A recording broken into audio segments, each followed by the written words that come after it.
یہ ظاہر ہے کہ یہ معاملہ تو عدالت کے اندر تھا اور اس کا فیصلہ بھی آنا تھا، لیکن ایک فضا جو تھی وہ بنا دی گئی تھی کہ آج یہ فیصلہ جو ہے وہ عمران خان صاحب کی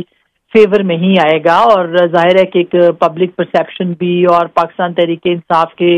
جتنے بھی لوگ تھے ان کے حوالے سے بھی دیکھا جائے تو وہ بہت زیادہ پر امید تھے کہ آج یہ فیصلہ جو ہے وہ عمران خان صاحب کی اور بشرا بی بی کی فیور میں آئے گا، لیکن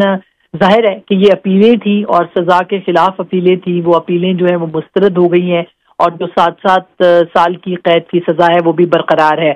اب اس معاملے کے اوپر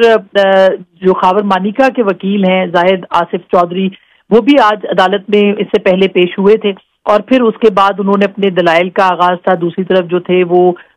سلمان اکرم راجہ صاحب تھے، اس میں سزا معطلی کی جو درخواست تھی اس پہ 7 منٹ دلائل دینے کا انہوں نے کہا تھا کہ وہ دیں گے۔ یہ اس کے اوپر پھر انہوں نے ایک پورا خاکہ بھی بتایا، اور ظاہر ہے کہ یہ کیس وہ ہے جس میں کہ عدت میں نکاح کا معاملہ جو ہے وہ بتایا جاتا ہے، اور یہ کہا گیا ہے کہ عمران خان صاحب نے ابھی ان کی عدت طلاق کی خاور مانیکا صاحب کے ساتھ پوری نہیں ہوئی تھی کہ اس دوران نکاح کر لیا تھا۔ خاور مانیکا صاحب خود بھی اس میں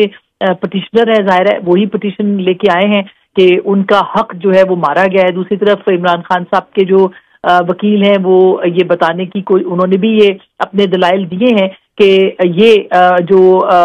نکاح ہے یہ عدت میں نہیں ہوا بلکہ اس کے بعد ہوا ہے۔ اب ظاہر ہے عدالت کو فیصلہ کرنا تھا، تو عدالت نے جو آج فیصلہ کیا ہے یہ پرانے فیصلے کو انہوں نے یعنی 7 سال کی قید کی جو سزا تھی اس کے اوپر جو اپیل کی گئی تھی تحریک انصاف اور چیئرمین تحریک انصاف یا بانی تحریک انصاف کی جانب سے بشرا بی بی کی جانب سے، وہ دونوں یعنی وہ اپیل جو ہے وہ مسترد کر دی۔ اب اس کا ایک مستقبل یہ ہو سکتا ہے کہ اس فیصلے کو سپریم کورٹ کے اندر چیلنج کیا جائے، لیکن جو فی الفور رہائی کا کہا جا رہا تھا کیونکہ اس سے پہلے سائفر کیس میں بھی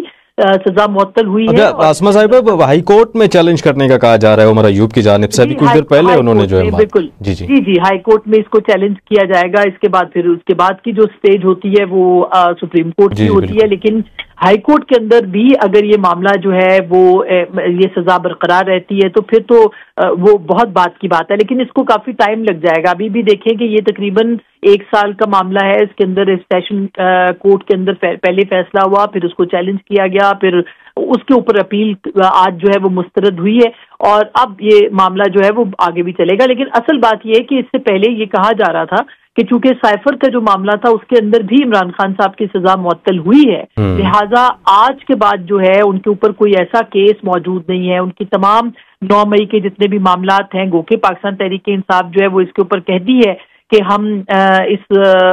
ہمیں ہمارے ساتھ انصاف نہیں ہو رہا، لیکن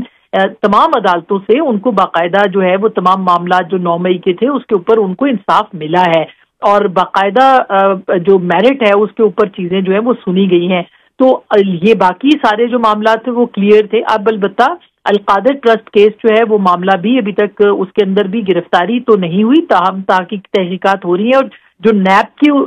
قوانین ہیں ان کے مطابق دوران انکوائری بھی وہ گرفتار کر سکتے ہیں، تو وہ ایک معاملہ اپنی جگہ پہ ہے۔ آج اگر یہ رہائی ہو جاتی، بیل یہ اس سزا معطل ہو جاتی، یہ ختم ہو جاتی تو پھر عمران خان صاحب کی رہائی۔ اچھا عاصمہ صاحب جیسا آپ نے کہا کہ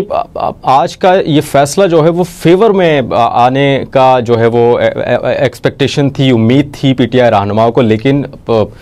فیور میں نہیں آیا، خارج ہو گئی درخواستیں، اب ہائی کورٹ میں جائیں گے۔ کیا ہائی کورٹ سے جو امیدیں ہیں پی ٹی آئی رہنماؤں کی آپ سمجھتی ہیں کہ وہ پوری ہوں گی یا پھر آخری جو آپشن ہے سپریم کورٹ کا وہی جائیں گے؟